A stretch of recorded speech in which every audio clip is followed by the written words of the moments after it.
Paz e bem, sou Paulo da Costa Paiva, leigo professo na Ordem Franciscana Secular e também idealizador da mídia digital Partilha Franciscana.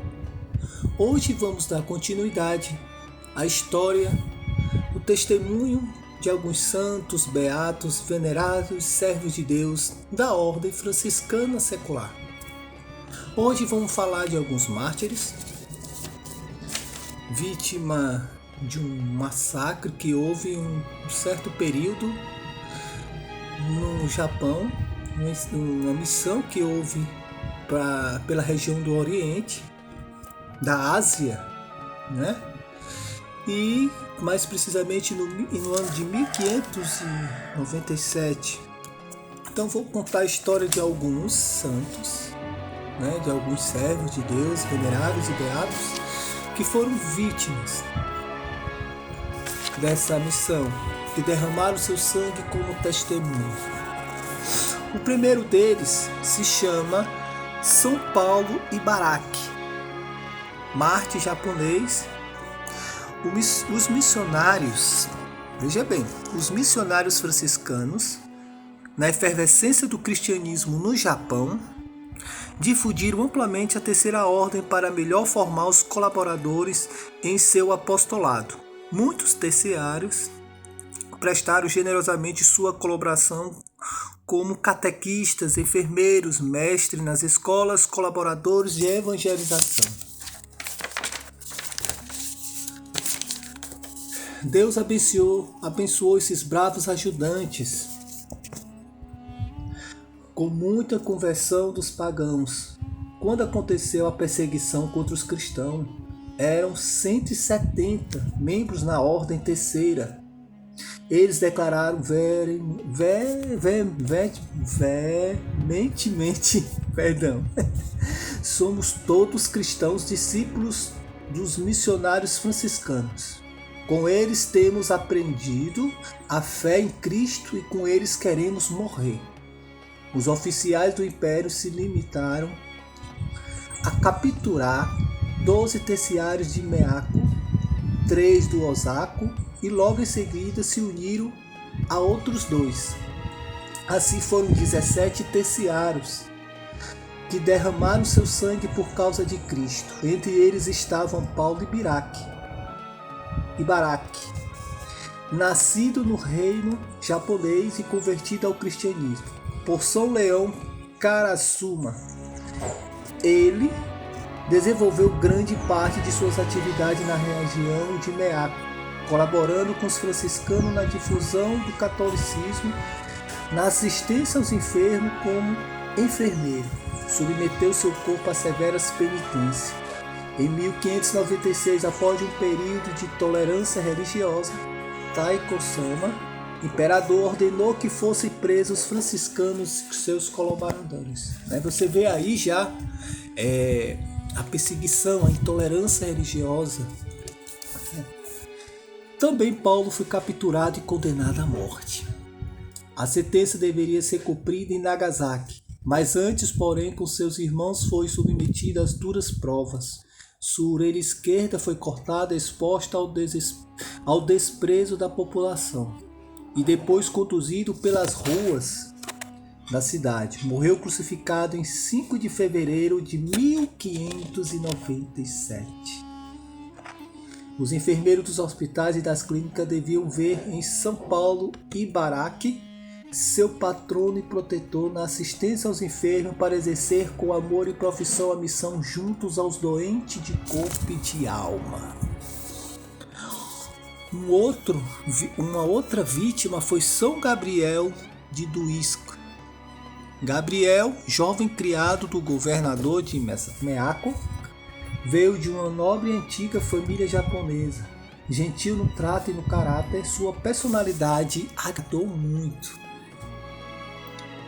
Era amigo dos franciscanos, sempre conversava com eles quando vinha à corte do governador.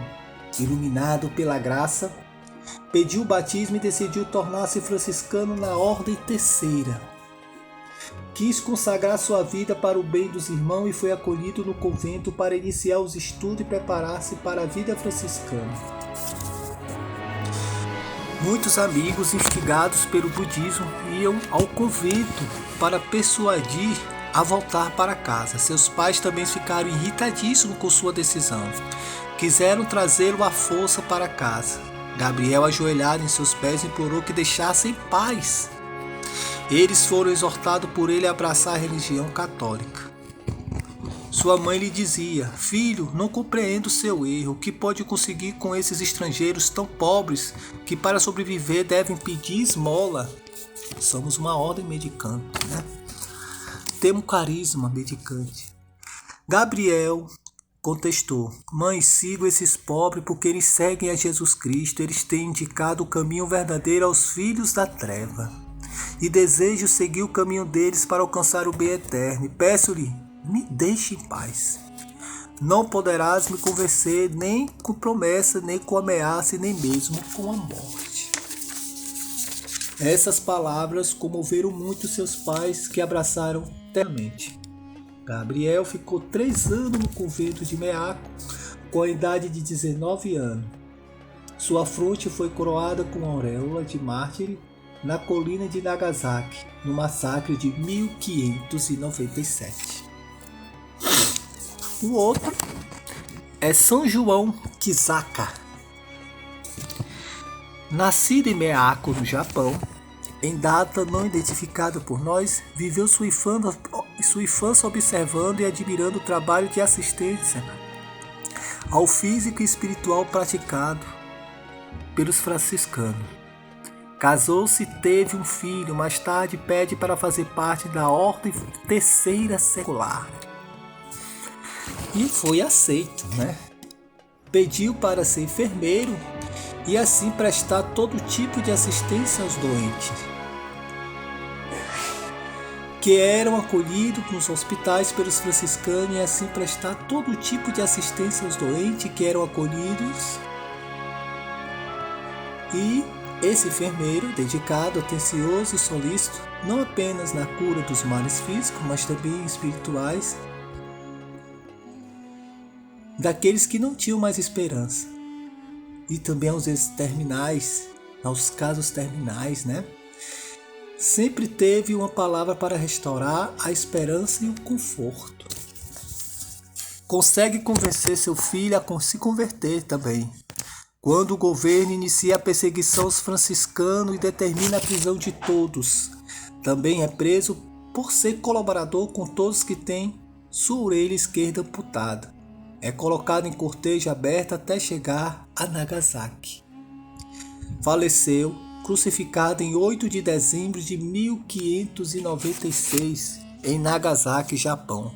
Seu corpo foi transpassado por 2 lanças para garantir a morte. Foi canonizado pelo Papa Pio IX em 9 de junho de 1862. Nesses vídeos, vocês vão ouvir falar de outros que foram vítimas desse massacre. Hoje eu falei desses 3, que mais precisamente são os que são vivenciados e festejados no mês de janeiro. O São Paulo Abaraki, ele é comemorado seu mártir 25 de janeiro. O São João Kisaka, 28 de janeiro. E o São Gabriel de Duisco, ele é comemorado em 26 de janeiro. Mas lá na frente vocês vão ver outros vídeos falando de outros mártires do massacre que houve no Japão, mais precisamente em 1596, 1597. Nesse período morreram muitos mártires franciscanos terciários no Japão, e muitos deles nativos, né? Santos japoneses, santos da Ásia, né? Que nos dão testemunho que às vezes para defender a causa daqueles que sofrem, que você vê que muitos eram trabalhadores daqueles que viviam nos hospitais, que viviam em situações terminais, em situações muito delicadas. Eles se dedicaram ao ponto de morrer pela causa, pelo pequenino, onde Cristo se manifesta. Então, nesse momento, agradeço a todos e que guardem no coração esse testemunho, né, de ser verdadeiramente cristão, não de boca, mas de atitude. Paz e bem, São Francisco, rogai por nós.